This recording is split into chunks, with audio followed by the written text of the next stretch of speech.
And so this city feels much more alive and vibrant. And it's all about the friendships that you make along the way, which I know is some hippie shit, but I mean it though. But I think we should maybe start talking about Solana. I feel like price action does kind of change the entire vibe of the conference. Price action is everything. Like let's not be delusional, right? This wasn't clever at all. It was pretty just hey, raw. You want some money? Give me other people's private information for money. Is basically. But here's the thing. Here's my 2 cents. It's the same shit as always. By now they're all dead. Not the celebrities, the tokens. And it's not issuing it. It's just like the founder telling his buddy to fucking press a button. Polygon is now Polygon. So I don't know how this became like an Arnold Schwarzenegger podcast, but yeah, I know. I deeply love this city and what it represents. Interesting, yeah. I don't hate it. But it does smell like pee.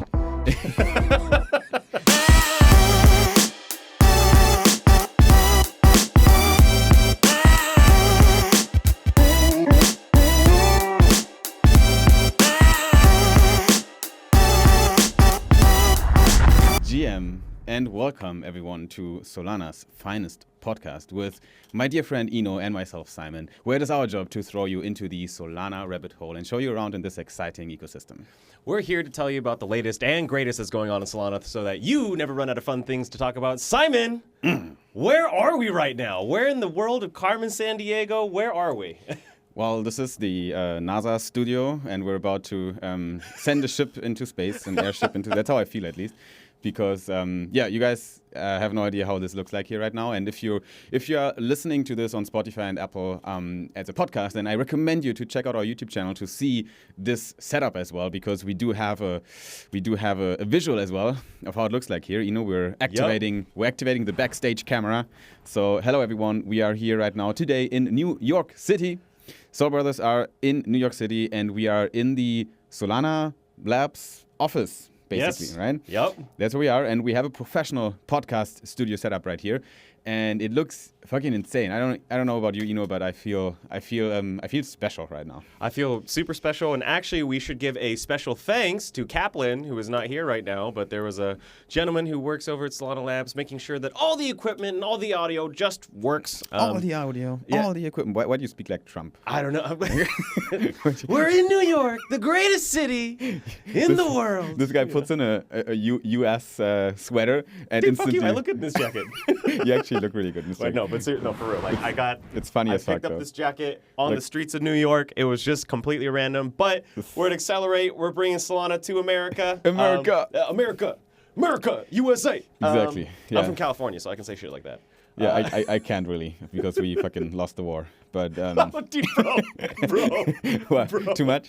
Well, moving on from history from this century. Yep. Okay. Yeah, I mean, again, ladies and gentlemen, you are listening to Soul Brothers right now, and we are actually in EP 29. It is insane how quickly this evolves, and this project, how serious this project is by now. Our mission was since the beginning to ship the latest and greatest news on Solana to everyone, to all your friends, your grandma, your parents, but also to the DeFi degens deep in the Solana trenches, because we want to give everyone, whoever is interested in Solana, a chance to get every single week a deep dive into the behind the curtains on Solana, right? From people that are actually not in the trenches. I don't think we're like trench warriors, Like I don't consider myself. Like for people that don't know, trenches are usually deep in the meme coin trading platforms, like 24/7 locked in trading meme coins. It's not really our business. But, been there, done that. I know a few people that do it. But our job is to just understand the ecosystem, know the right people, know the companies, and have all the latest alpha for you guys. And that's what we're trying to give you. And we have a lot on the agenda today. I feel like this is going to be a big one. We do have a lot of topics we want to go through. Is there anything when you took a look at the show notes and took a look at the agenda, anything that sticks out to you that you're like, okay, this is very exciting. I'm looking forward to talk about that. Is there anything that sparked your interest a lot this week in the past 7 days that's found their way in the show notes? There's definitely been quite a few topics that I think are must covers. So obviously Squads has something that's super interesting. As well as Oro. There's also just some really interesting developments in the ecosystem in general. Yeah. Like, for example, Coinbase and the developments there. So we'll be talking about that. But if I'm being completely honest, the things that I'm most excited about haven't even been announced yet. And why do I say this with such certainty? It's because we are here in the heart of America, in New York. I know there's people from other parts of the country who would take issue with that, but it is true that most of American finance is based out of New York, and so therefore a lot of the activities that Solana is pushing forward in the regulatory as well as financial space with the institutions is all being done here in New York. And we are here, of course, for Accelerate, which is a 4-day conference split up into 2 different bits, Monday and Tuesday. We're currently on Tuesday. That's been the, I think, Ship or Die conference, right? I always mix it up. We always mix them up, yeah. So Solana did, basically what they did was they split the conference in 2 different parts. And correct me if I'm wrong, Eno, I think you have a bit more understanding of the setup here. But I think the first one, which should be Ship or Die. Or Scale or Die. Or Scale or Die. It's for devs, okay? Maybe I'll look it up. I think it's Scale or Die. So the first one is developer focused. Yeah. So it was actually quite tough to get accepted. I had a few friends that tried to buy a ticket for the conference, but you can't just buy it. You have to get accepted. You have to prove that you're actually a builder on Solana with technical background because they want devs to be there. I think that's actually a very interesting concept. I talked to a few people yesterday that went to the Ship or Die dev-centered conference, and they reported back that it felt very different from other conferences because the things being said on stage are actually super interesting and people actually take notes and sit there and listen and are not just scrolling their Twitter feed while there's a panel going on, which is the status quo of conferences these days, right? If you go to Token 2049 and there's panels in the main stage, ain't nobody listen to that. Exactly. Honestly, like no one really. I mean, it's kind of sad for the people that are on stage, but no one gives a shit. If it's Donald Trump giving a speech, okay, everyone's going to be there. But anyone else, it's just people are too. They're too. We're all used to information, at a second of a click, right? And we get that in the internet all the time. So panels and conferences with speeches and keynotes are just not as exciting anymore. But for some reason, they managed to do this dev-centered conference where actually the technical talk on stage is super interesting for the people that are listening. So, and I got that directly from audience members that talked to me yesterday after the first day. So, yeah, bullish on the setup for this one. What's going to happen after Scale or Die. We're committing to it. It's Scale or Die, and then in Wednesday there's a break, so there's actually Drift DeFi Day. So Drift is working with Foundation, and Foundation basically asked, like, look, we have this gap in the schedule on Wednesday. So in the same way that the first 2 days for Scale or Die were completely focused on developers as well as, I think, Solana Core. On Wednesday is like all the DeFi heavy hitters. We're all going to be in the same room talking about different DeFi mechanics and or accelerating together with different collaborations. And then last but not least is, of course, Ship or Die, which is on Thursday and Friday.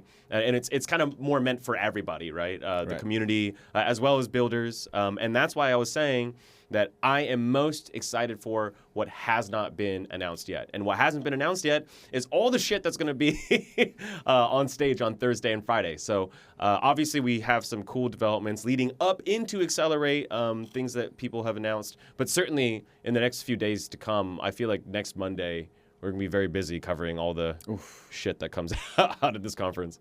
I don't know if you're aware of it, Eno, but something on our agenda today is actually huge.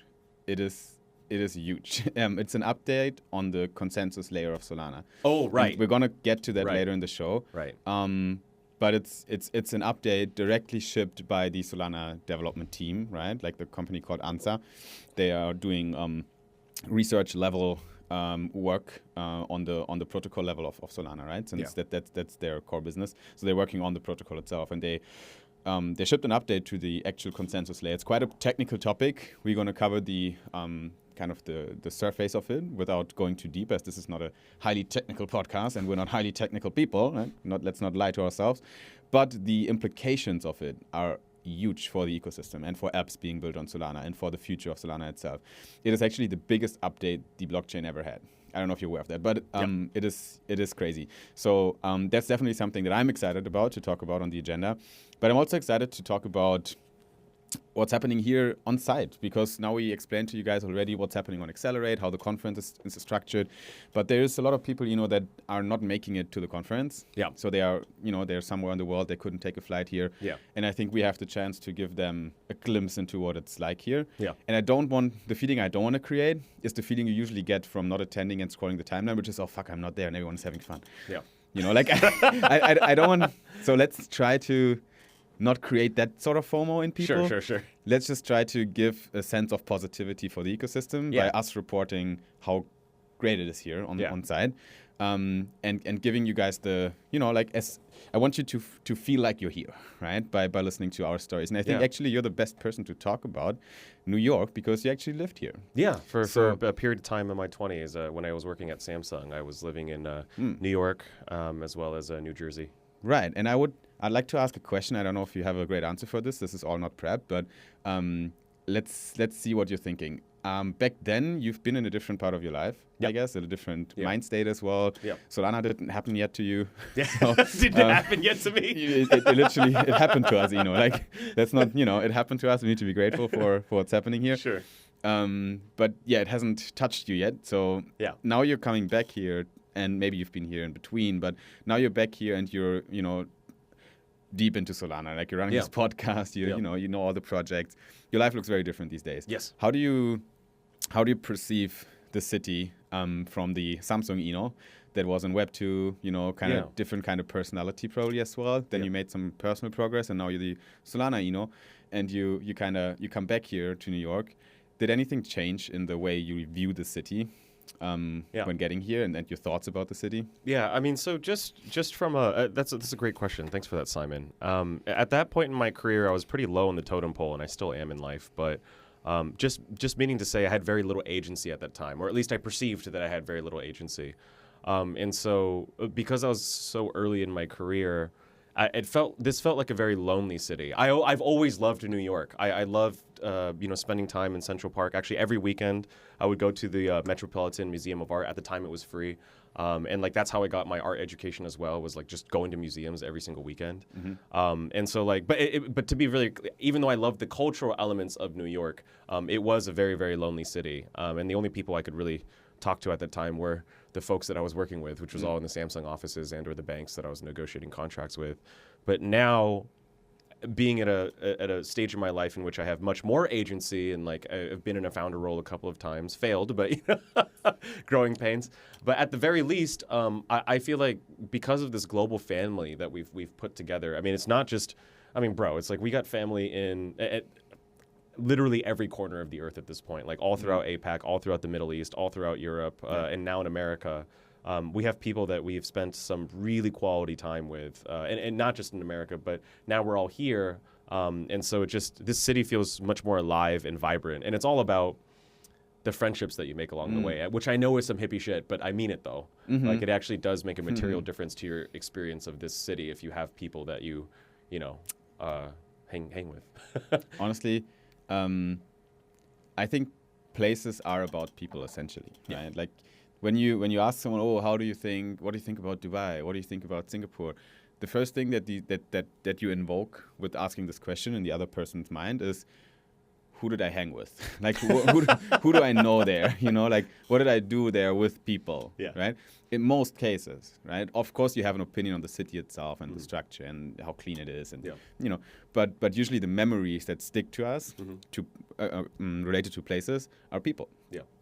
So I think New York can be really shitty with bad people around you because it's not a pretty city. Everywhere at every corner there's a lot of dirt here and there. There's a lot of poor people.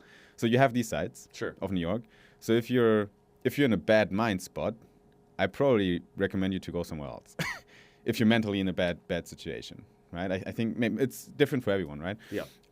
But if you're thriving right now, and if you're ambitious, if you kind of have a goal right now in life, and if you manage to get that foundation laid out for you, just the ambition, then just find some good people to hang with and go to a city like New York, and I think you're gonna find success somehow. Well, this is actually your first time in New York. I mean, you've obviously are extremely well traveled, like extremely well traveled, and yet, I mean, and you've been to the West Coast, so it's not like this is your first time in America. Yeah. But this is definitely your first time in New York, right? So, like, what's kind of the first general? Hi guys, I know we're gonna talk about price charts and TA and all the latest and greatest updates on Solana, but we're in the Solana podcast room at Solana Labs, and it's just we're chatting shit because this is a lot of fun. So.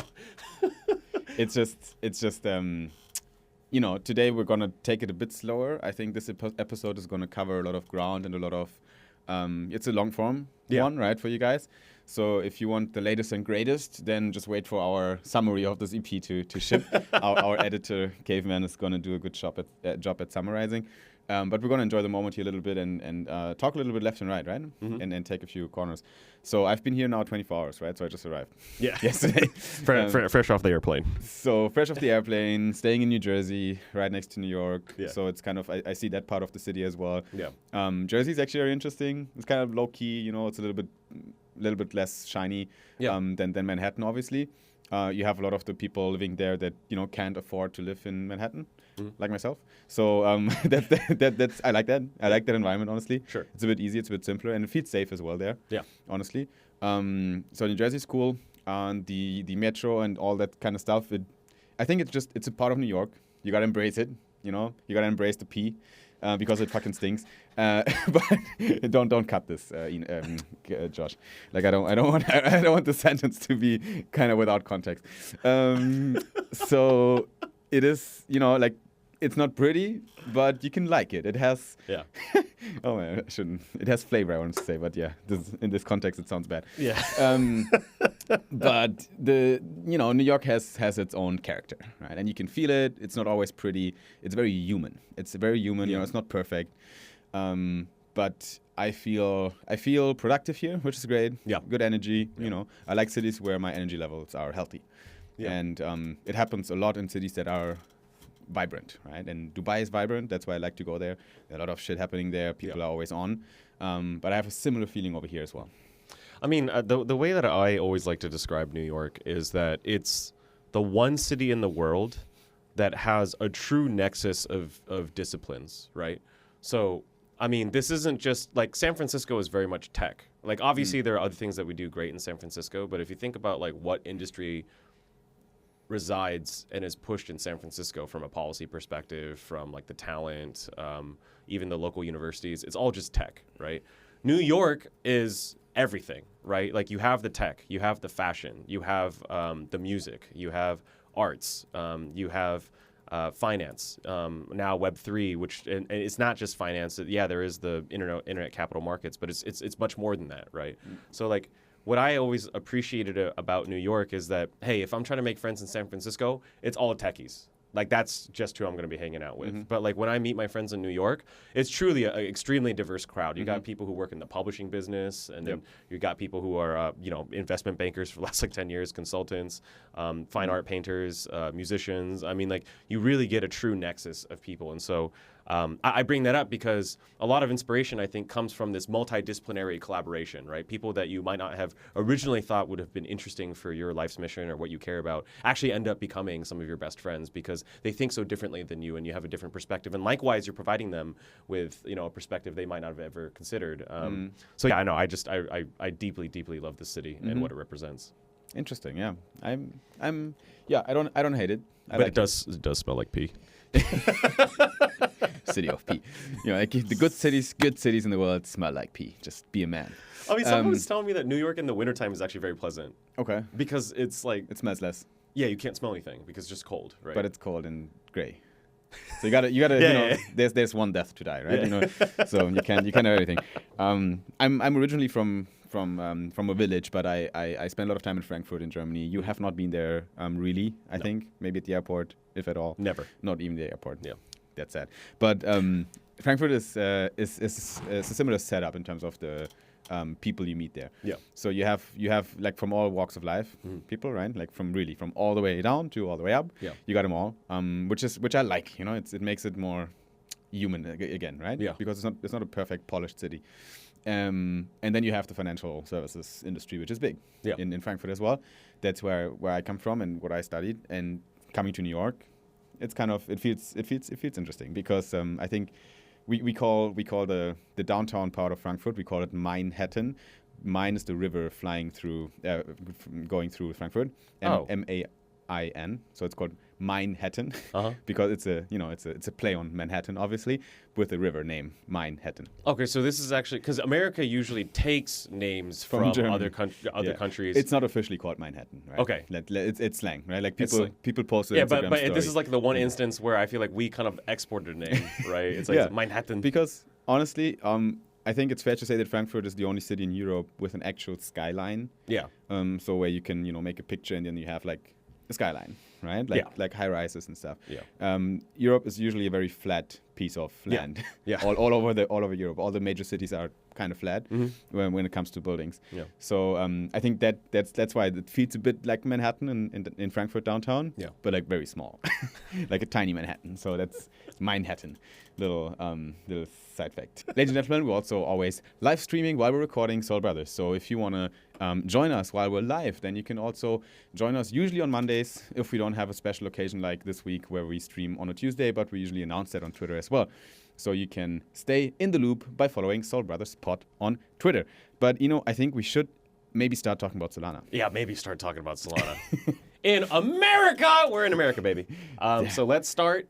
We, of course, are going to start with the coziest part of the podcast, which is we're looking at the price charts. Yes, we're not giving financial advice, but we do literally every single week. I mean, Simon does this probably not every hour, but every day, like you're looking at the charts for sure. Oh, yeah, every day. Yeah, for sure. And so like you get our weekly summary of where we think the sentiment is, and it's current, been jackknifing a little bit. We're obviously at a higher low than before, but still trending slightly downwards. But I know Simon's got a lot more of an opinion, a technical take on this, right? Yeah. As opposed to just Alrighty, guys. Let's look at the charts. You always gave us a little hint of what we're doing right now on the chart because it is choppy still, as you said.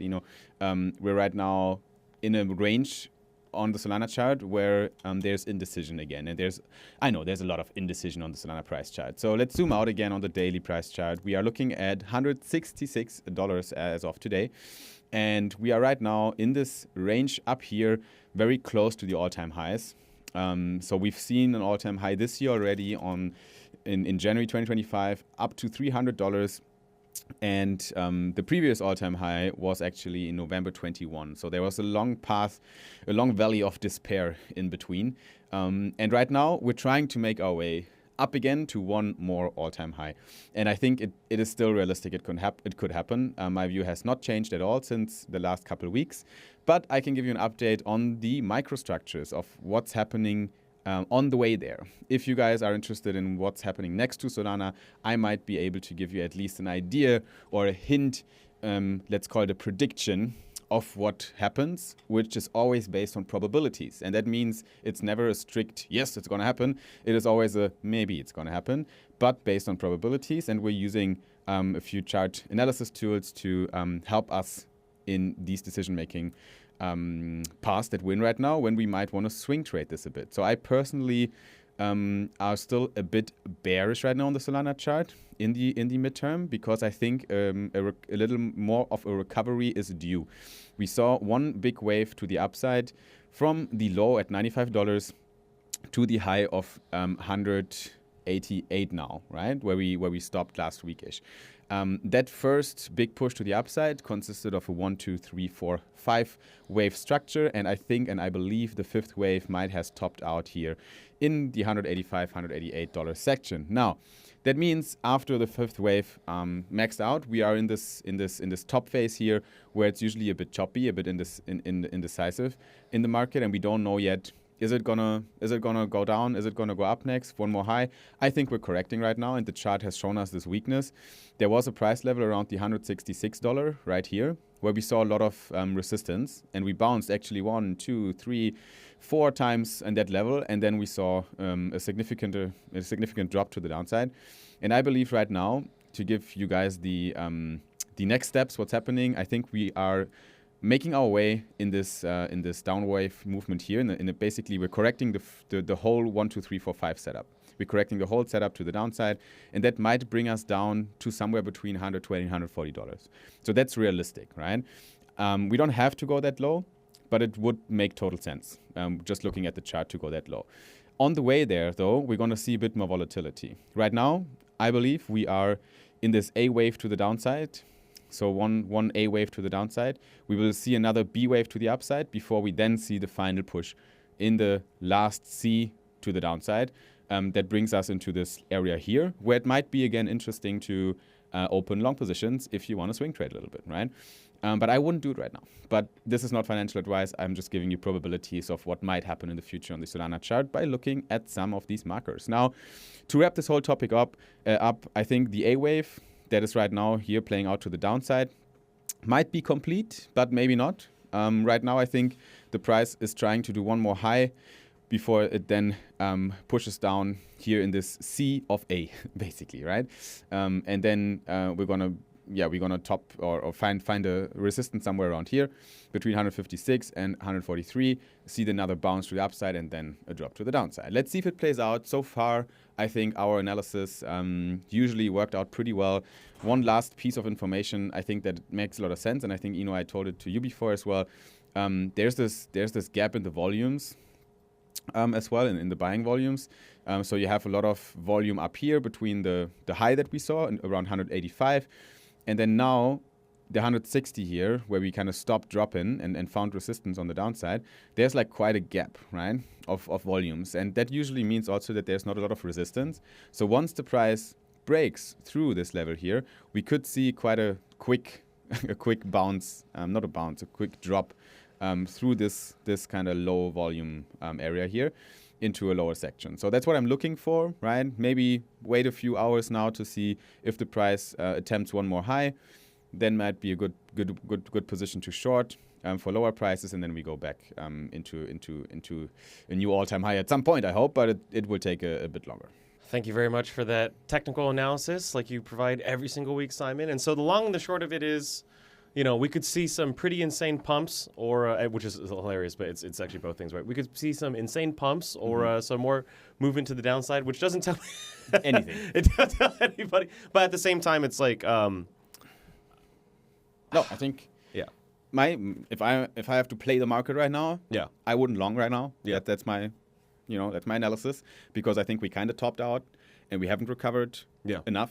Right, we haven't draw down enough to correct. Mm-hmm. So there's still a high chance of more correction. Yeah. So if you hold a gun to my head and you're like, long or short, I'd say short. So maybe this is what you guys want to hear, right? You just want to know, okay, what do I do? Don't do anything, and the best way, just watch the charts, have a good time. Don't trade it, don't lose money. But if you trade it, might as well listen to a few people that have opinions on the charts and then make up your own mind, and don't just blindly follow anyone, including myself. I feel like we should turn that into a short. I'll just come behind you with like a water gun and be like, long short. Yeah, whatever. Josh, do your thing. Yeah, but this is Solana price action today. I think we have seen worse times on the Solana chart. Yeah, so no, we're fine. We're chilling, actually. We're chilling. We're good. Like the sentiment is not too bad. Donald Trump is like, He scared us a lot with his tariffs, but then obviously he backed down a little bit again. Yeah. He's seeking negotiations now. He's talking to the Chinese. He's talking in Europe to a lot of leaders. A lot of positive signals are sent into the market. Now Solana's shipping major updates to the protocol. Probably also a little bit of bullish sentiment. I don't know what else is going to be announced this week here in New York. Mm-hmm. That's highly speculative. Like, I have no idea. Sure. But there might be things that can also influence the price chart. Yeah, obviously our boy number 47, Mr. Donnie, he has a habit of over-promising and under-delivering, but I think this time around we might actually. There's quite a few congressmen and senators, representatives, even policymakers who will be joining us here at Accelerate, and we might hate bureaucracy, but it's actually the engines of bureaucracy that makes things happen or not happen. Yeah, so you can't just hate on it. Yeah. So you kind of need it. So really looking forward to all the policy work that's going to be done in New York this week for Accelerate. And obviously the charts are looking A-OK. Also seem to be doing quite okay. In fact, if anything, they pumped to higher lows than before, and are maintaining their price points. So that's okay. also been good to see. Going. I mean, a conferences always feel. I know they shouldn't. I know price action shouldn't matter, but like I feel like price action does kind of change the entire vibe of a conference. Price action is everything. Like let's not be delusional, right? Like I hear that all the time. Oh, price action doesn't matter. We need fundamentals. And I know you have that mindset as well. Yeah. But let's be fucking real. Like if price goes up, everything is a bit better. Everything is faster. Hate it or love it, right? There's definitely a point of hating bull markets as a builder because everything seems so propped up and everything seems fake and the numbers are up and everyone knows about crypto. At that point, you're like, what is happening? Yeah. Nothing makes sense anymore. Yeah, like you don't have to love that. But it's good for the industry. Like it brings more liquidity onto Solana, and our apps and builders, they need liquidity, right? All those altcoins, they need liquidity to build. All the DeFi protocols on Solana, like we need users on the chain. So price up, always a good sign. It's a good thing. It's a good thing. Embrace the price up. Of course you have to. And things are bullish not only for Solana, also for some of the more Web 2-ish companies in crypto. And the biggest one we have is Coinbase. And Coinbase just announced that they are now part of the S&P 500. So that news has been shipped, I think, when was it? It was last week at some point, I think. So Coinbase posted, as the saying goes, first they ignore you, then they laugh at you, then they fight you, and then they add you to the S&P 500. Disclaimer, that's not a saying. No one says that. But something like that. And yeah, I like that because Coinbase in the S&P 500 means what, Eno? It means that your pension plans that are automatically investing part of your salary into stock, growth stocks, they will now flow into crypto. Because as part of the S&P 500, your company is basically part of this index, of this basket, that is usually selected for a lot of asset managers and pension funds as a quick solution to invest in growth stocks, right? S&P 500. Like just what do I invest in? If I want to invest in stocks, just S&P 500, right? Yep. Because you have the 500 biggest companies in the growth sector, especially tech, listed in there. There's a few concerns about S&P 500 because obviously you have like a big chunk, like 30% of some shit is just the top 5 because they make just so much money. So the big internet companies, but still money is now flowing into Coinbase. Yeah. Pretty cool. What do you think? Yeah, I obviously Coinbase, as an investor of Coinbase, you have exposure to crypto not only through the revenue generating side, but like whatever they're going to hold in their treasury. So it's all good. Good precedence. Yeah, I think it's good for the industry. Yeah.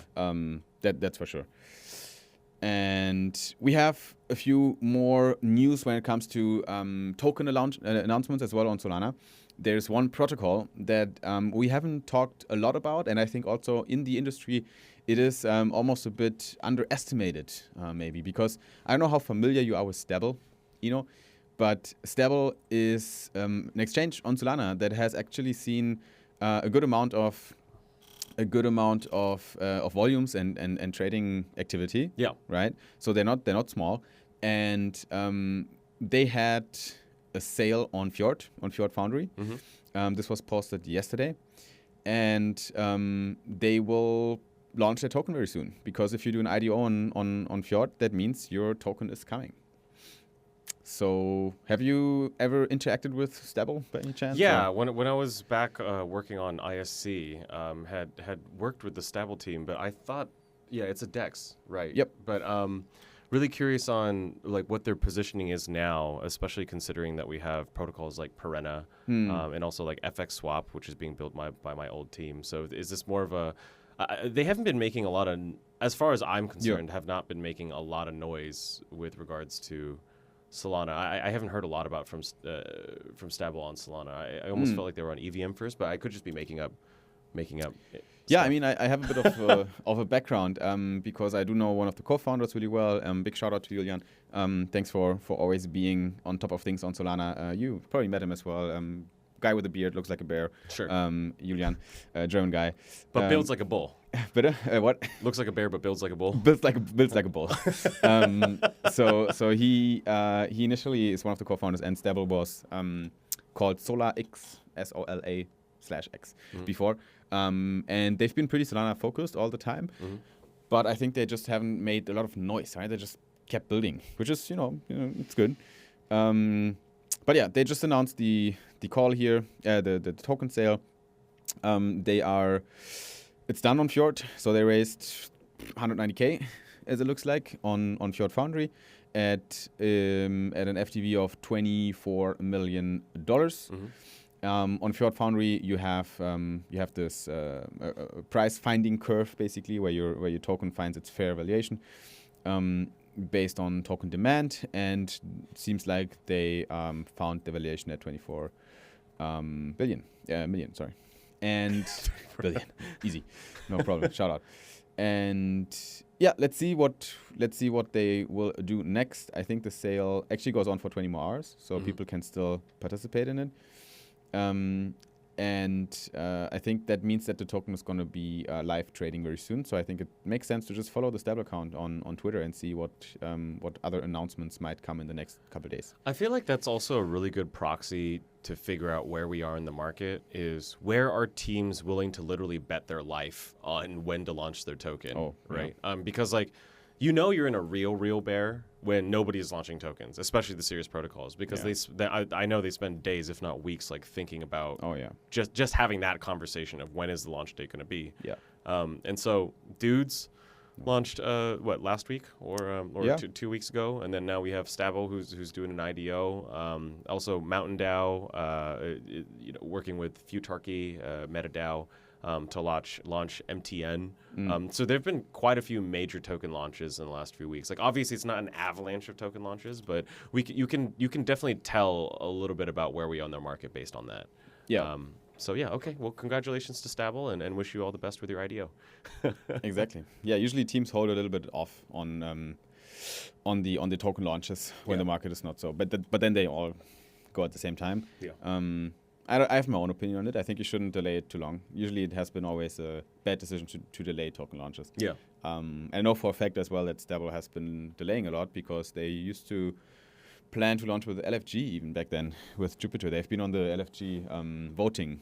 I see. For LFG 2, I think. I see. And yeah, back that was like half a year ago or something. Yeah. Right? That's when they already tried to, launch the token. It's only been it feels like a century ago. Yeah.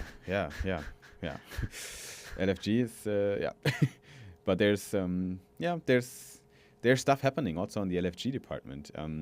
I think another announcement actually that we don't have on the show notes officially, but you followed the Huma proposal in the Jupiter DAO by any chance? No, I haven't. So Huma Finance has a proposal with Jupiter DAO, huh? Exactly. So they're trying to launch with Jupiter, their token.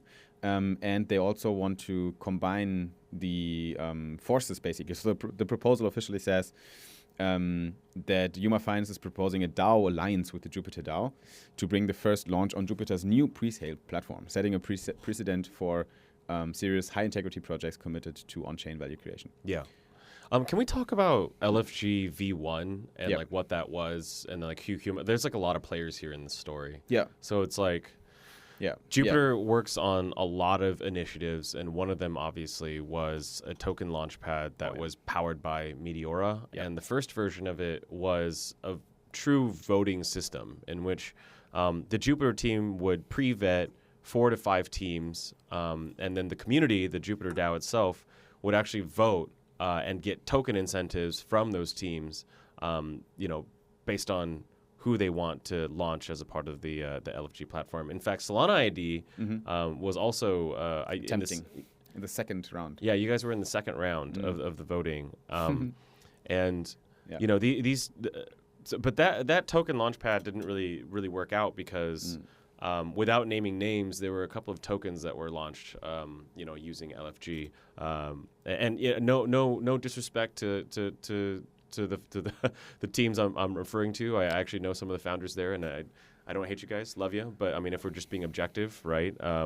Didn't perform so well post launch. Yeah. And so, there's been a lot of discussion in the Jupiter community about why that is, and like some people point towards like the quality of the projects themselves, and other people just point to the market. Other people say that Jupiter DAO members are not uniquely qualified in any way to judge whether or not tokens will do well or not.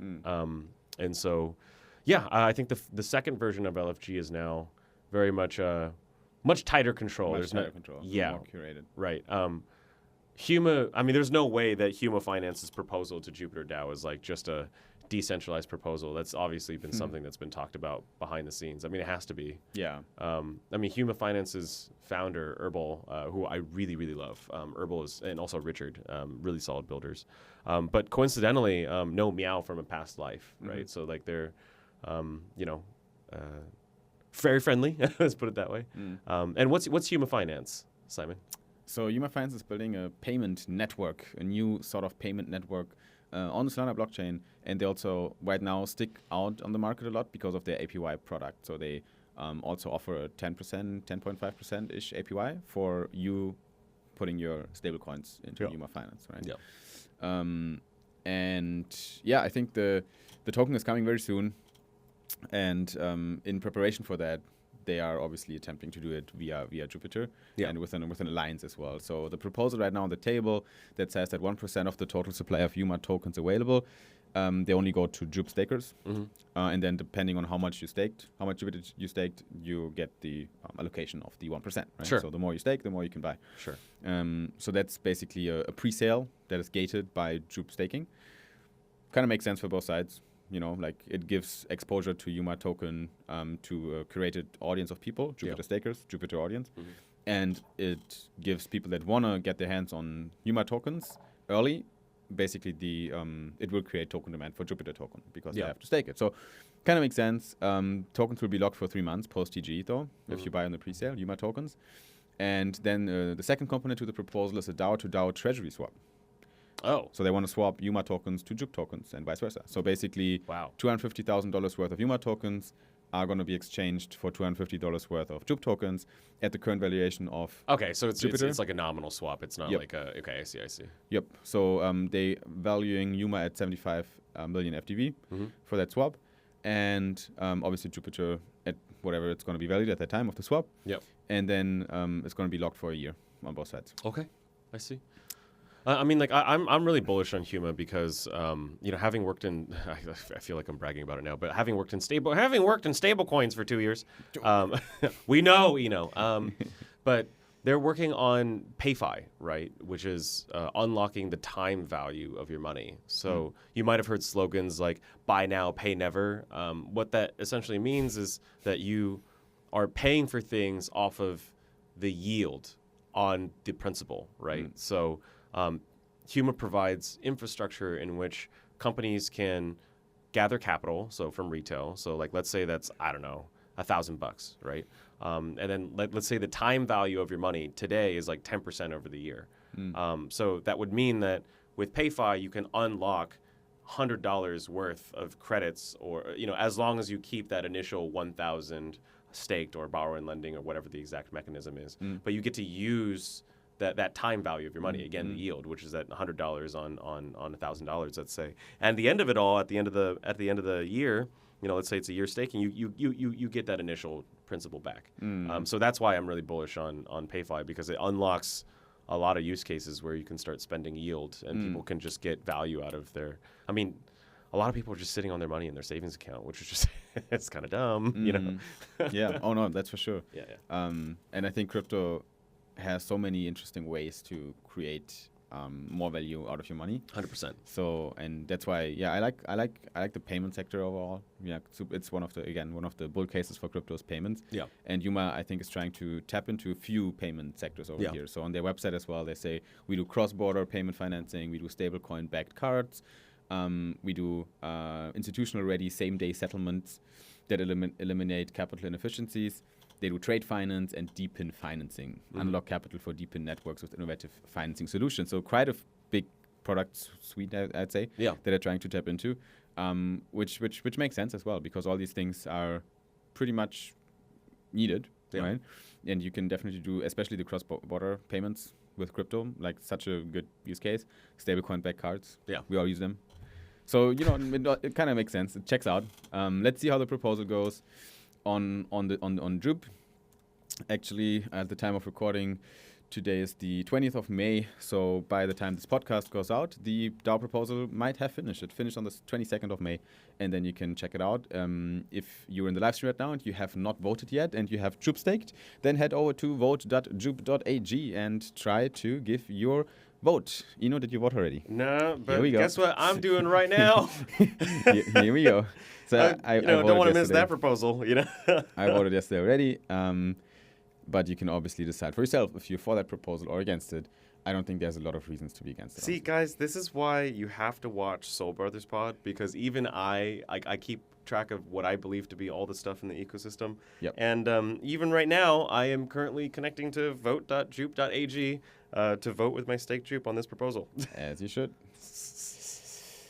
Anyway, moving on the Soul Brothers agenda as well. So we have obviously talked a little bit about what's happening on the new launches on Solana right now. I think, Huma is coming up, Stabble is coming up, Coinbase and the S&P 500 really bullish as well. But I really want to talk about the new upgrade that our blockchain just got.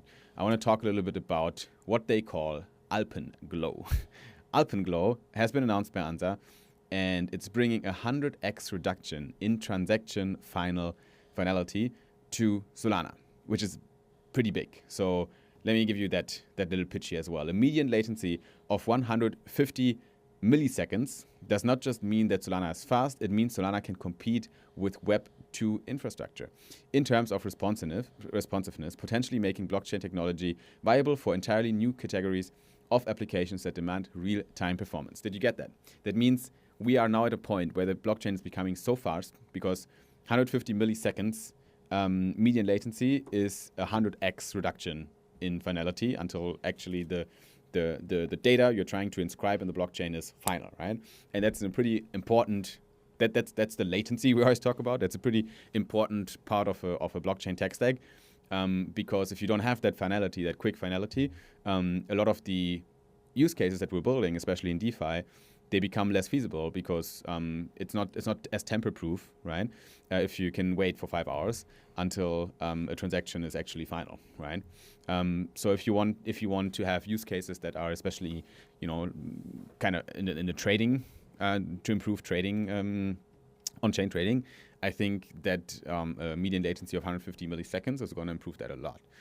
So pretty bullish on that announcement. They literally said that this is one of the biggest upgrade to the Solana blockchain in history. They announced this yesterday on stage on the Scale or Die, Ship or Die, ones of the two conference that happened. I think Scale or Die. Yeah. Still have no idea. And they introduced it on the stage there. Yeah.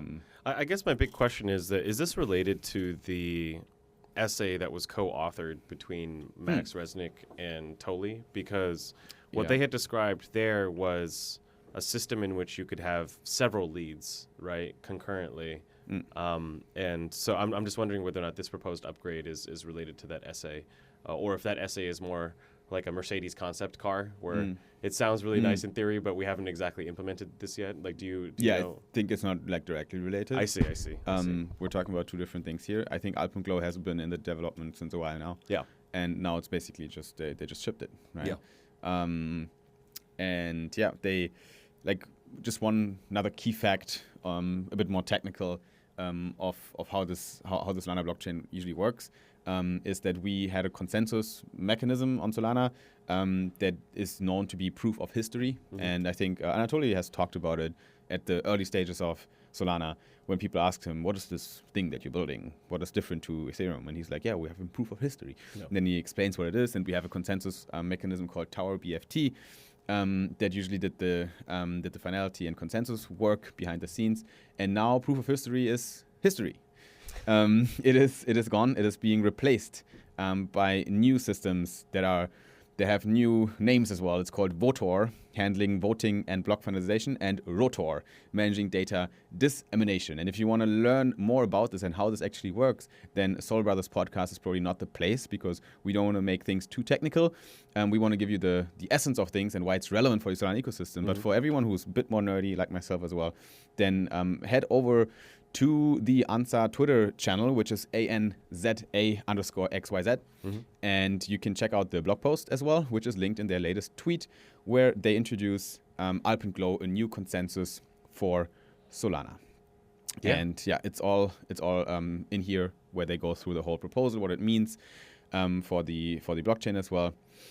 And there's also a comprehensive white paper that describes Alpenglow in detail. So you can also obviously either read the full thing if you're really that kind of a nerd, or download it, throw it into GPT, and let it explain it to you like you're a child, which is always one of the core best use cases of GPT these days.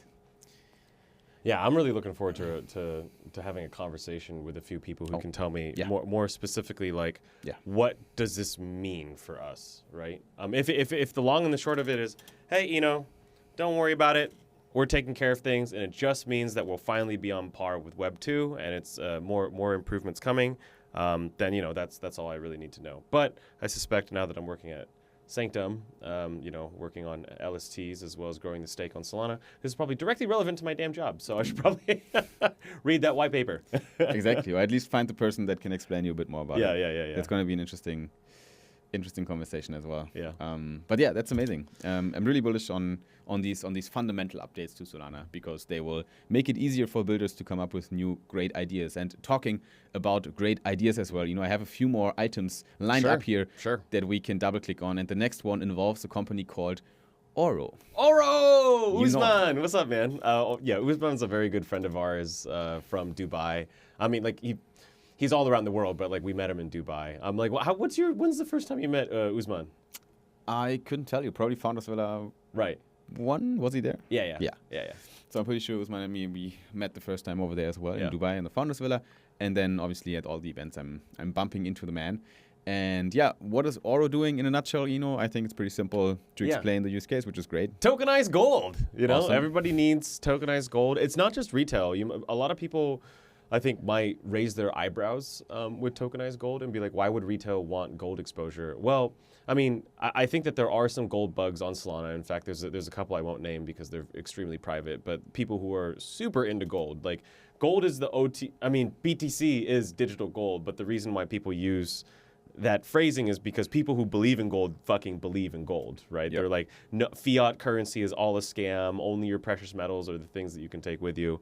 And now you have the cult of Bitcoin. That's very similar in that way. But the real power, I think, with tokenized gold has less to do with retail and more to do with the protocols that will be using tokenized gold as collateral. So a good example of this might even be stablecoins, right? So let's say that you have a stablecoin like USDC. Obviously, most of the collateralization of USDC is going to be either just straight up US dollars or cash equivalents, right? So like Treasury T-bills. And it'd make a lot of sense for them to diversify their basket, so it's not just T-bills and cash, but also gold, right? So that's where you can start to see billions of dollars in volume and TVL for gold protocols. So I am very bullish on the institutional play for Oro. And recently, they just opened up their beta, right? So there's early access over there. You want to tell them a little bit about the program, Simon? That's the announcement. So if you want access to Oro private beta, then you have to get your hands on a code, right? Yeah. So they say that you can DM the Oro Gold app Twitter account maybe for free access code.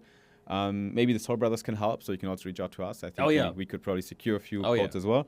I think this is also a great use case. I'm going to hit up Usman. I think some of the Solana ID holders are also probably happy to get some of these codes that are more exclusive. So we might be able to pull up a quick partnership over there as well to give people that are holding a Solana ID in a certain tier access as well to the private beta to test out the app as early as possible. Access is code gated, and it is early, and there will be bugs. So that's usually what happens in private beta. So keep that in mind when you're exploring the frontier of tech by getting access early to these protocols. Yeah. But yeah, super happy to support Usman and anything that he does. And feel very strongly that Oro is going places. Yep. And yeah, congrats on your private beta, Usman. Exactly. Good stuff. Next up, we have another company that is well established on Solana, and we are now talking about Squats Protocol. Squats Protocol is a treasury management application that has been around for a while. That's their core business. It's helping DApps or projects on Solana to basically set up their own treasuries on chain with a multi-signature wallet account. Multi-sig means that there is several keys, private keys, that have access to one vault where you can keep your treasury funds of your company, and then not a single person can withdraw money from that treasury. You always need at least 2 signatures from the team to transact using that vault, which also makes that that treasury more safe against hacks, potentially. And Squads protocol is excited to announce 2 major milestones for Squads. The launch of Altitude. So Altitude has been launched, a stablecoin native USD account for businesses to save, earn, and move dollars. A stablecoin native USD account. Bless you, dear sir. Sorry, dude. Especially interesting for US companies, I would say. That also is probably more for US use case, in my opinion. And there's also a strategic investment from Horn Ventures. Mm-hmm. Interesting. So yeah, I mean, Squads protocol does a lot of great work, not only on the treasury management side, but also with a beautiful product called Fuse Wallet. Damn. I mean, people talk about Fuse all the time. And specifically what people talk about as it relates to Fuse is that it's just a beautiful, easy-to-use experience. And one of the things that I think Fuse does better than a lot of companies on Solana is that they try to make the user experience as easy as possible, as easy enough for your mom to use it, right? And that's why it makes a lot of strategic sense that they would be experimenting with stablecoin deposits. And they probably have constructed a UI that doesn't feel very crypto-y. It probably doesn't feel like you're depositing USDC. It just feels very much like you have just digital USD in the same way that you would have credited USDC in your Robinhood account, right? Like Robinhood could clearly like turn all of those dollars that you're credited to in your account into USDC. They don't, probably for a lot of regulatory reasons. But my point is that Fuse Wallet and the stuff that they do with stablecoin deposits makes a lot of sense. So yeah, I mean, congratulations on all the success, guys. Yeah. The question isn't if stablecoins consume finance; it is when, says Squads protocol. True, well. Absolutely, 100% true. Yeah. So yeah, that's. Man, I had to send money. I always send money to our video editor. We pay our people around here. But recently I've been sending it from, a foreign account to another foreign account, and just that I don't want to specify which countries, but it's such a pain in the butt. Weeks of. I just every single time I have to time it with the bank so that they can read me a disclosure. And I'm like, why can't this just be stables? And for reasons that I won't explain, it can't be stables for now. But whenever I do have to re-engage with my old TradFi accounts, I just hate my life. I could just be doing other things, I could be building. I could be on this podcast. I could be writing. I don't have time for this. Yeah. Be on the phone with the customer service representative for fucking 2-3 hours. It's just a pain in the ass. Yeah, you want tech that just simply works. And yes. Nowadays, since everything is digital, money as well, money is tech, and tech supposed to fucking work. So yeah, if you guys aren't in crypto and you're watching this podcast for the first time and you think that it's just all a scam, use stablecoins. I swear, it'll change your life. You'll be like, oh, okay, yeah, I can send money anywhere. Yeah. And it's like, I'm a law-abiding citizen. Like, there's nothing wrong with this. It's literally how I got on board. Yeah. Back in 2020, 2019. Like, oh, fuck, I can send money from Europe to US in 1 second, 2 seconds until it's there. Yeah. And it cost me like 5 cents. What? I'm just not used to that. Yeah. To make transfers like that easily, And it's instant. It is instant. Yes. Right? It's cheap and instant and fast and whatever. So, again, to break it down easily here, what Squads is really doing, they have 3 main products now, which is Squads Multisig, treasury management. Then it's Fuse, which elaborated on earlier, which is more for personal finance. As it's a wallet, it's a multisig wallet for your phone. And then you have Altitude, which is now basically for every business, relevant for every business. It is a stablecoin native USD account to earn, save, and move money around. So you can open a global USD account in a few clicks. You can send and receive ACH, wire, SEPA, whatever you have, stablecoin transfers, and earn stablecoins and rewards and DeFi yield in one single platform. Manage, spend, trade assets, and track invoices. Good update from Squads protocol here over I think they probably announced this even this week on the May 14th. Oh no, it's actually May 14th. Yeah, it has been a week already. So sure. It's like not super latest news. Not coming from New York. Not coming from Accelerate directly. Next up on the show note agenda, we have more things to double click on. There's a few other big announcements. What do I tap into? Let's talk about a new app that I haven't heard yet, which is called 10K. We are looking at the announcement here, 10K World, introducing 10K, the first watch-to-earn app on Solana. What? Yeah. Okay. Yeah. So just, I mean, isn't technically all television and Watch to earn? It is watch to earn. What do you earn from watching? Well, more like they're earning from you. Right. I mean, this is what you work on Solana ID all the time, right? Is like people are basically the advertisers are paying the platform to get your eyeball. Yep. So now the advertisers are paying you to get your eyeball. Is what I'm assuming, right? Okay, so that's how watch to earn works. Creators launch their own pre-sales, and they upload videos after reaching $10,000 in 24 hours, and the coins are earned simply by watching the videos. So are the tokens launched? Are the tokens tied to each video, or are the tokens tied to each creator? They are probably tied to the creator. I see. That is interesting. Okay, that's one way to monetize. You want to try? With Soul Brothers? I mean, yeah, watch videos, earn creator coins. But I don't want to be launching no tokens, though. Yeah. Every creator has a coin. Watch their videos to earn their coin. Creators earn 1% of all trades on that coin. Available now on iPhone and Android. So they made a app launch on it.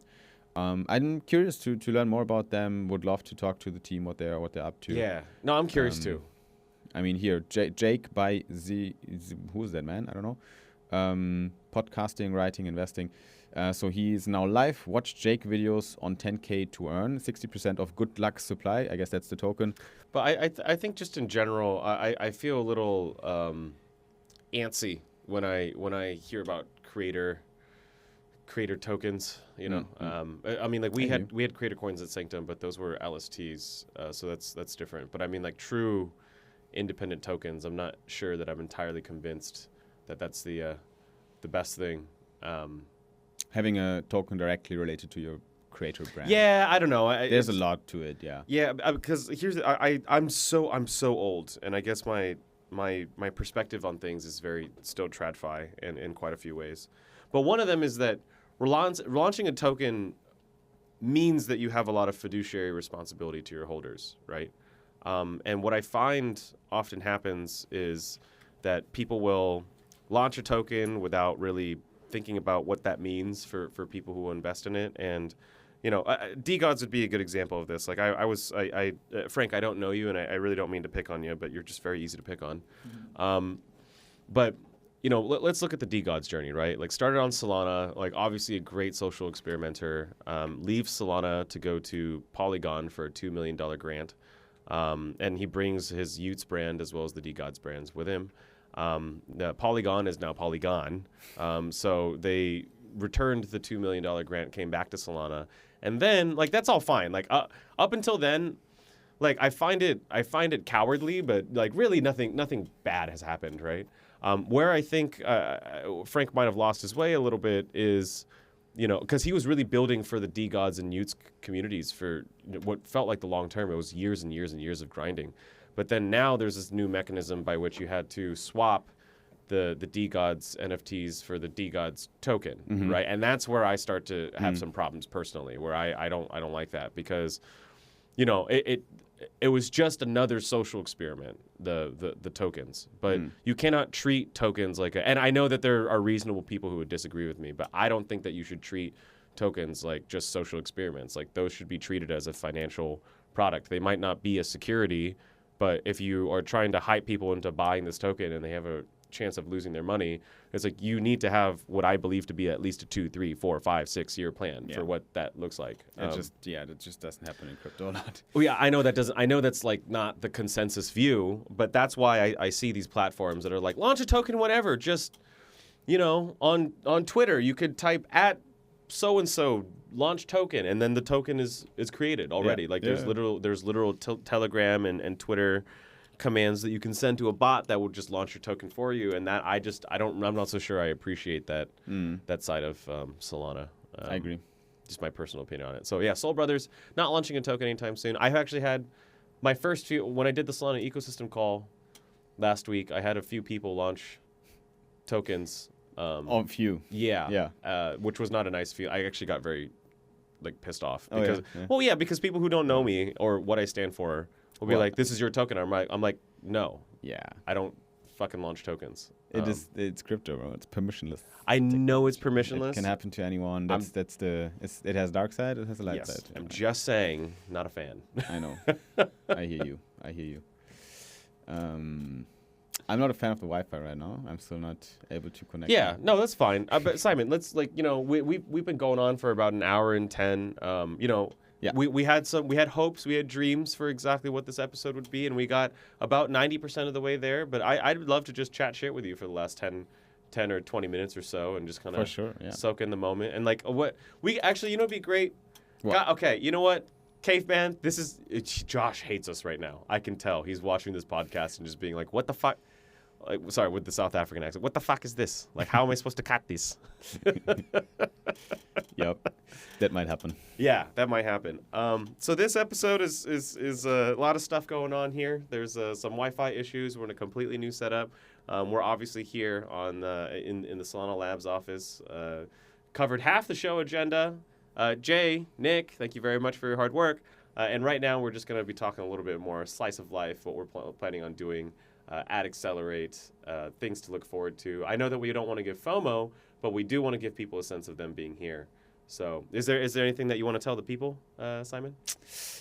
I mean, there's a bit of stuff also going on right now in crypto that I just wanted to... it's actually on the show notes as well, and I wanted to talk about it. Sure. I mean... You want to talk about Coinbase? Yeah, that one's huge. We can just talk about Coinbase. I think it's just... Fuck it. Let's do it. Interesting topic to cover as well. Yeah. What happened to Coinbase, Simon? I heard it first, I think, directly from Brian Armstrong on his Twitter. Yeah. When he posted the statement video of a hack that happened to the Coinbase platform, and it was a socially engineered hack. Because the hackers didn't get access to the system of Coinbase in any sort of form. No, they actually just bribed support staff somewhere in the world. That feels like less social engineering and just straight up bribery. I feel like maybe social engineering is like over-engineered. Yeah, I mean, like social engineering for me feels clever. Like this wasn't clever at all. It was pretty just hey, raw. You want some money? Give me other people's private information for money. Is basically. And if you do that to someone... in Indonesia or where usually the call centers are. Like if you promise them like $1 million or some shit. Yeah. Of course they're gonna pull some strings. Yeah. But then the reaction of Coinbase was also pretty interesting because, and that is a public video that Brian Armstrong put on his Twitter, and he just said, well, actually, we got hacked and the hackers demand $20 million. From us to not release any data from customers. It was less than 1% of customers that are affected. Yeah. Not a huge amount of people, and also no funds or no money is in danger. Right? It's personal data like addresses and names and stuff like this. Which is scary as shit. It is scary as shit, right? Yeah. But then his reaction was like, well, actually, we're not gonna pay $20 million to prevent this data from being leaked. But what we're gonna do is we're gonna pay $20 million to everyone that helps us track down the hacker. Yeah. So if you have any information on who that hacker might be, then just hit us up, and if you can help us find him, then you're gonna get $20 million. Yeah. So kind of an interesting political move there. In the video, he also said, we at Coinbase, we like to do things transparent. So he I think he tried to talk to the crypto community and get a little bit of positive feedback from them by, you remember what happened to Bybit and their reaction to the hack back then, and everyone was like, oh, good job. They were applauding to Bybit for being so transparent. Yeah, Bybit Pen did quite a good job with crisis management. I feel like the reception to the Coinbase hack has not been as well received. Right. So this is all hearsay. I have not done enough research to have like a real opinion here. Like I'm angry about this or this is cool. But like I can definitely just talk about chatter, right? Because people talk. But people, let's also just something I'm very passionate about in life. There's a big difference between what people say on the street and what they say to your face and like what can be proven. Okay. So like I appreciate that you don't take what people tell you at face value. Like even stuff that I tell you, you should verify yourself whether or not that's true. But here's what people are saying on the street, right? What they're saying is that Coinbase's initial internal reaction to the hack was basically they didn't do much, right? They didn't reach out to the FBI or the Department of Justice or like any of these people who you would want to get involved in this process. So at face value, it feels like I don't really know what place I won't ascribe where I feel that place comes from. I think that they were probably just weighing their options more than anything. I don't think it was malicious. But do I think that was the best response to the situation? If true, no, absolutely not. But at the same time, I think it's a very smart move not to pay the hacker.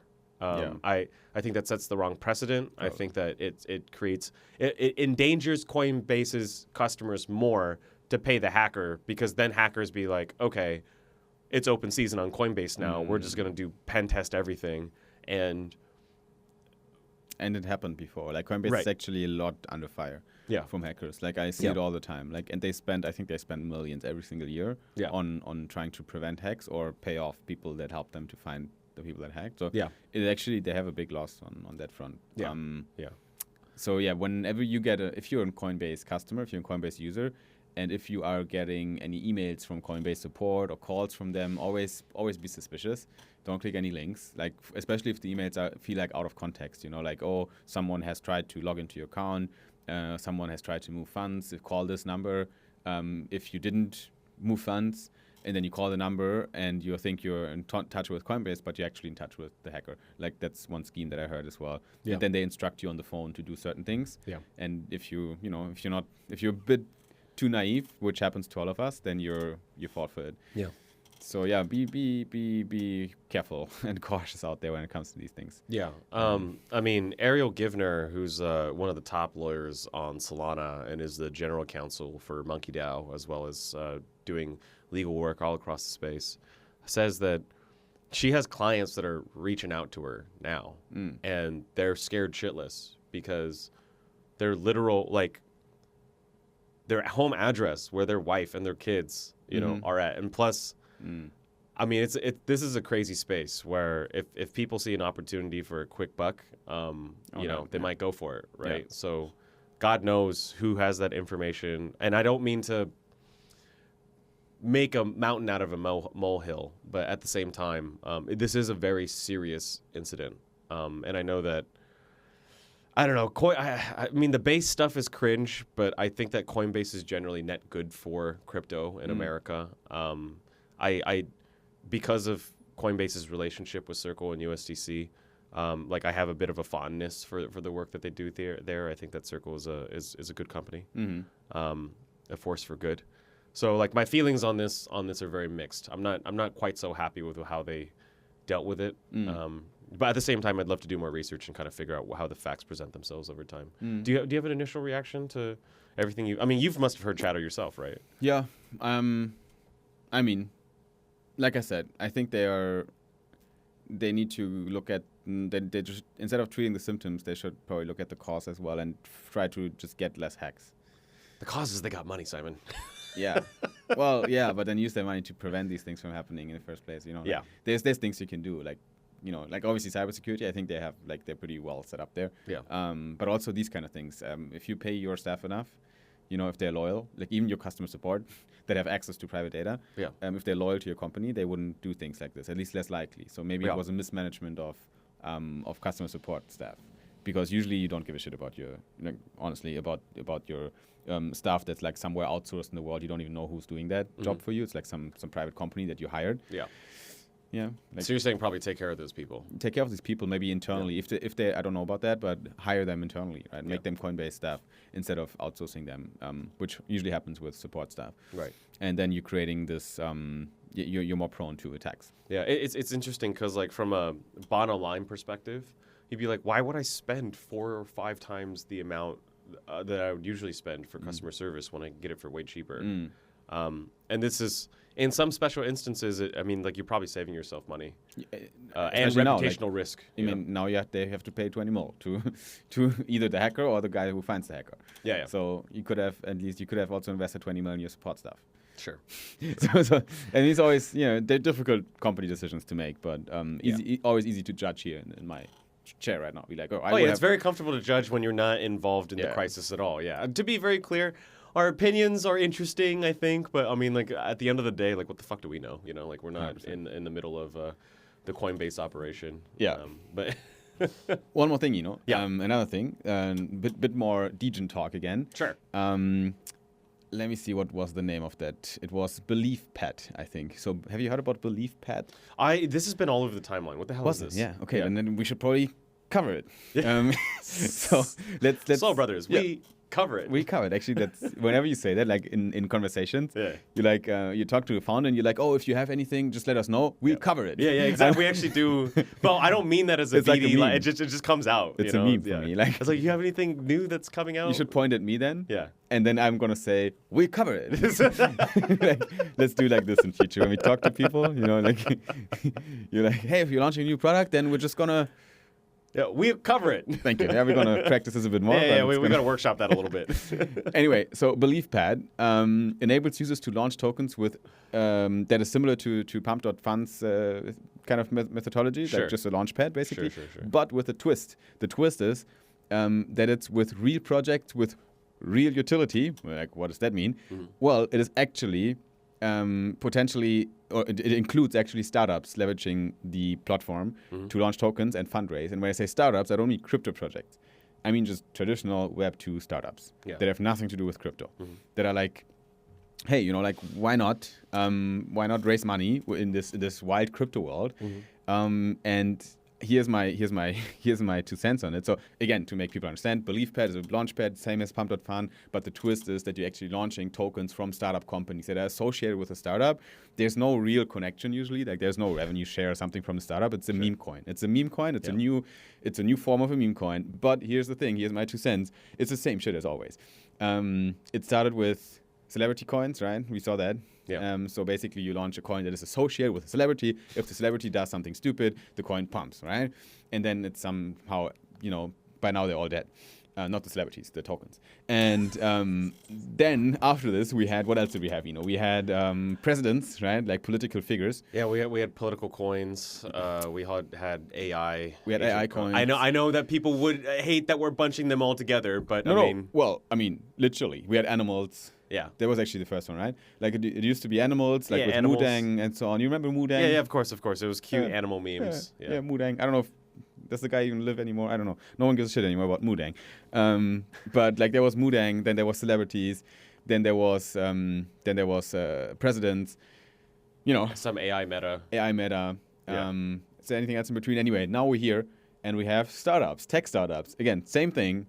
You associate a token, you associate a financial instrument that people can bet on with something in the real world, right? Yeah. That is in the spotlight of things. Like they have Twitter accounts, those companies, they're founders, they talk. Now if the founder of some big company says, hey, I want to, I'm considering launching a token for my startup for the next fundraising round or something. Okay. And then they launch this token and they actually collect money on that token by people investing in it. Right? Okay, so these tokens would have to be launched by the entity itself. Okay, so it's not like Okay, like Usually, GameStop, right? they So don't have you to, have but- GameStop, the security, the stock, traded on the New York Stock Exchange, right? Yep. Now you're saying that that Belief Pad is infrastructure for, let's say, Ryan Cohen, who's the CEO of GameStop, to launch GME, the token, which already exists. GME Probably. the token. Oh, yeah, I mean, there's so many copycats and but anyway, so and this would not be a security. This would be it's meme coins are not securities. It's literally what the SEC wrote in the I paper. understand that, but it feels very different to me when it's a company issuing the meme coin. It's not issuing it. It's just like the founder telling his buddy to fucking press some buttons and then tweeting about it. Well, yeah. I mean, it gets fucking. I don't edgy, know. That gets a little edgy for me. I feel a little weird about that one. But I mean, is it a meme coin is it a security if you're a celebrity and because celebrities should have their own company set up, right? They have a company. If they launch a meme coin about their own brand, isn't that supposed to be a security? Well, I mean, refer back to my previous comments on what I think about launching tokens. I just don't think that people should be doing it. So. Which I know, like this. I mean, you can't say that. Like if you that line without context, people are going to kill. Fine. They should kill me for it because you don't want people to launch tokens. I feel like 99% of people should not launch tokens. Yeah. I mean that true. I mean when I say 99. Well, but it's also I actually mean that. I'm the naive guy here. That's like let's launch tokens and break things and go for it. Because here's the thing. I think we broke enough things, though. We did. I think we're done with the breaking. Can we do with the fixing now? We did. But think about the positives. Startups can now have an alternative way to raise money, completely permissionless, on-chain. No, that's all fine. That's all fine. That all fits in the 1%. Yeah. For me. Right. So... Like, the solid token, I'm cool with it. Drip token, I'm cool with it. Cloud, I'm cool with it. Drift, I'm cool with it. Cool with all that, right? Do I need, a little Nas X token? I mean, his music's all right, but I don't know if he needs a token. I don't even think he's thinking about launching a token. I'm not trying to put dirt on your name, Lil Nas X. I'm just saying that, he doesn't care about me. Right. But now we're going to have a token. You said it. But yeah, it's like I don't know. It's just... I love this space very deeply. I do. But also, stop with the fucking tokens. It's too much. Yeah, let's see. Recent posts on X highlight a growing meta of Web2 apps integrating tokens. And there's been a few founders. I can't find anymore which one it was, but there've been a few Web2 figures that are not known to be crypto founders or crypto figures that now talked about this concept. And we're like, interesting. We're going to think about launching a token. And then, then it starts. People are looking at it, but it's going to be a pump and dump kind of thing again. Because where's the long term? That's why I agree with you. Like, you shouldn't launch a token if there's no long term strategy. Right. Because if you do that for fundraising purposes, the meme coin. Yeah. Where's the money flowing back into that meme coin? If you have a system around that, cool. Yeah. Maybe there's ways I think we can build that. I've been using this metaphor a lot recently, just because I think it fits in so many areas of my life. But everyone talks about pregnancy being the most difficult part, of people put so much focus on making sure you have a healthy pregnancy. My wife and I are trying to get pregnant now, so it's kind of that's why this is all top of mind. But people talk so much about that, but really the hard part isn't pregnancy is hard, but the real hard part is raising your child. That goes forever until one of you dies. It's like raising your kid is a lifelong endeavor. Even when they're in their 30s, there will be some parenting to do on some level, right? So I feel that way about TGEs and meme coins. Is everyone talks about the TGE. Everyone talks about get the timing right and get the marketing and the sex listings and all that. So pregnancy and TGEs, you get a lot of attention around that. But really what matters... You got to raise that child. You got to raise that kid, right? And I just don't feel like most token issuers are responsible parents. They're shitty parents. Hell yeah. And they have... It's like the equivalent of... what they do with their tokens is they race towards TGE and then they just abandon their kid. They send them off to boarding school and be like, you'll be all right. It's I don't think so, actually. No, 100%. And we both had tokens. We've been involved with tokens. You had a stable coin. It's a different game. Yeah, different game. But I can tell you, it's founders are taking it too easy. Yeah. Right, because we experienced it at Solana ID. What happens if you're not taking enough care of your token, only for a month or two? Yeah. People are forgetting about it very quickly, right? Yeah. If you don't have a good strategy in place, right? So now we have a strategy in place for the next weeks, but in the past weeks we've been focused a lot on product. So and product now means token and Solana ID app, right? Mm-hmm. And that's something a lot of founders forget. They forget that product also means token, right? Your token is a product. It is 100%, and you have to create it. You have to think about it. There's some mechanical things in the background, like liquidity, management of the token, and making sure that it's trading well and so on. But then there's the utility side of things. Where does the demand come from? You need to figure out these questions, right? And always be on top of things. So it's a new primitive, and people are not used to it. To have a publicly tradable asset at that stage of the company. Yeah.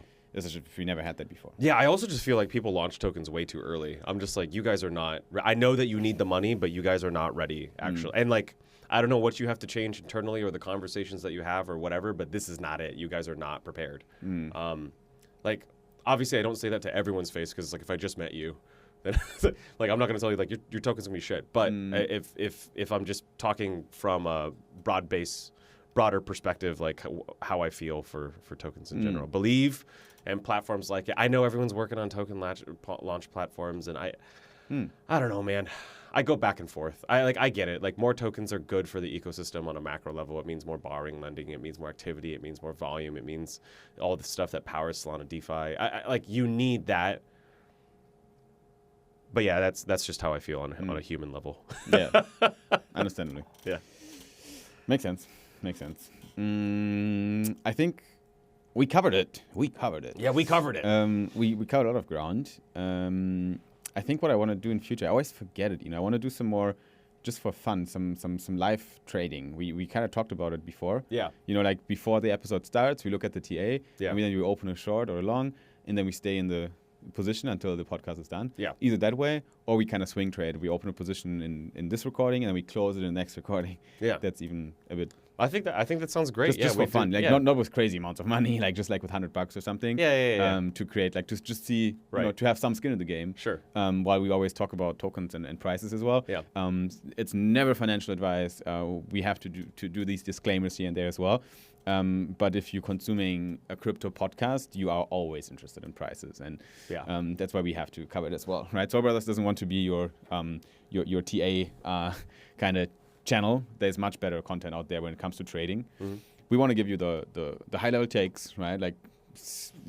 Keeping it a bit more easy. Yeah. And then focusing the rest of the content on actual content, on products, launches, drama, our thoughts on things. By the way, if you are in New York right now or are coming to New York for Accelerate, you must check out the Solana Spaces pop-up.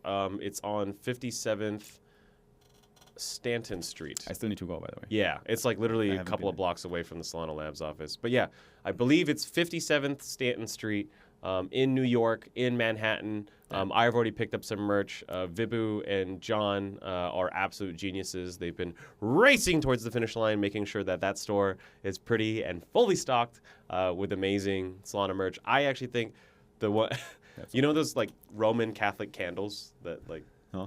Roman. Are you familiar with Catholicism and what? Okay, well, detail, they often have the candles with the saints on them, and then you light a candle with for a prayer or whatever. Yep. They have that, but with SBF and Do Kwon and Toli, and they're all they look like Roman Catholic saints. Yeah, I like that humor. Pray to the shrine of Toli. Yeah, damn. I don't want to. Why do I pray to SBF? Aspen-glow, Apperglow. What's the what? The new proposed changes to Solana. Alpenglow. Alpenglow. You know the Alps, the mountains. Alpen. And Alpen is the German word of Alps. Oh really? Alpen. Oh, you guys don't call it the Swiss Alps. You call it the Swiss Alpen. Alpen. Yeah. Okay. Do Alpen. you have to put Swiss before, or do you just assume or know? No, I think there's only one Alpen, right? I mean, actually, it goes across borders, right? So yeah, right. You could go to the Swiss Alps or to the Italian Alps or to the. Yeah, but do you specify as a German speaker that the Swiss Alpen? Yeah. Schweizer Alpen. That sounds too much like Scheiße. Schweizer. Yeah. Which is not Scheiße. Schwarzenegger. It's like Arnold Schwarzenegger. Yeah. You're pronouncing his last name wrong. So that's a German thing. You're pronouncing it wrong. Arnold Schwarzenegger, the personality, was made in America. Yeah, I don't know how he calls himself these days, but it's Arnold Schwarzenegger. Okay, well, fair. Yeah, he's exactly how he talks. He got very Americanized. Yeah, not gonna. Yes. It's a funny combination though, this brutal fucking Austrian German yeah. kind of thing, and then very American as well. Yeah, no, he is. It's a very interesting character. But I mean, Arnold's story is the story of America. Damn, yeah. It is. It's a person who deeply, deeply believed in freedom and opportunity, and at that time, I'm not saying now, but at that time, America was that. I think right now opportunity is all around the world. It's not the way that it used to be. It got globalized. Yeah, in a good way. That's a very good thing. But really at that time, it made sense to come to America because especially if you were trying to maximize your opportunities in life. And Arnold, I don't know how this became an Arnold Schwarzenegger podcast, but I mean, honestly, it's just a great embodiment of the American spirit and someone who came here and built himself from nothing, you know, and across multiple disciplines, right? First starting with modeling and the bodybuilding, and then moving on to acting, and then becoming the governor of California. I mean, that's literally 3 different, I don't know if industries is the right word, but disciplines where he mastered his craft, right? And each skill built into the other. And so I guess we're doing it Accelerate as well. Trying to tie this all back into Solana. Yeah, nice. Smart. Well, but seriously though, it's there's so many, even Sanctum, it's a bunch of Singaporean builders, but they spent 3-4 months in New York as a part of the Solana incubator. And like you could in a very real sense, you could say that Sanctum became Sanctum in New York. There's a certain energy being here with labs as well as capital as well as top tier builders, and you put that all together, it's lightning in a bottle. It's magic. So welcome to New York, Simon. Thank you, sir. I'm going to enjoy my time here. A few more days left, and yeah, Soul Brothers has been reporting live for you guys from New York City, from Accelerate conference, Solana's main US focused conference this year. And yeah, we wanna call it a day. We're live here, tuning in from the Solana podcast room at Solana offices here in New York, in Manhattan. And I think we can wrap up this EP. We can enjoy the rest of the time here at Accelerate, wherever you are in the world right now, dear listener. We hope you have a wonderful rest of the week as well. Whenever you're listening to this, if you are not yet a follower of Soul Brothers on our social media accounts, then please do, because we are expanding. Soul Brothers Pod is on YouTube, it is on Twitter, but we're now also on Instagram and on TikTok. So we're gonna start to also put some more content in these other social media accounts. Yeah. Very fresh, very new, so don't expect crazy content there yet. But it's coming, and we need people to look at it, so it's worth it. So, that would be great. We had a pretty hard look in the mirror, especially after a conversation with Cash. Thank you for that, Cash. Where it's like, look, like what we really need is education, distribution in, not Twitter. Like, we have full Twitter coverage. Like, everyone is sick of hearing about Solana on Twitter. It's like, let's start advocacy on TikTok, on Instagram, on YouTube. Exactly. And the content that is there feels very, we say that Lightspeed is too technical. I mean, we would be too technical for TikTok. Like the types of creators there are much more vibey. Yeah. And we're vibey, don't get me wrong, but we want to add more value than that. So we're definitely going very, very wide with our distribution this time around. So we're really excited to see where we'll be in 3 months, because, we want to be bringing fresh capital, fresh talent to Solana, not just, preaching to the choir, the same 400 people every week. And we love y'all. We love you very much. But we also want new friends in the space. We're expanding quickly, and you guys are expanding with us. So this has been Soul Brothers for you for this week, EP number 29. Make sure to show up again when it's time for another live stream as well. We're going to be live again next week for you guys with the latest and greatest on the Solana ecosystem. For this week, though, I think we're going to wrap it up. Thank you so much for joining and listening to this beautiful EP. Thanks for being my great co-host as you are. Love you, brother. For vibing up this podcast. Love you too, my friend. And we are gonna give you more content very soon. See you at the next one. Peace out, everyone. Adios. Cut here. Cut.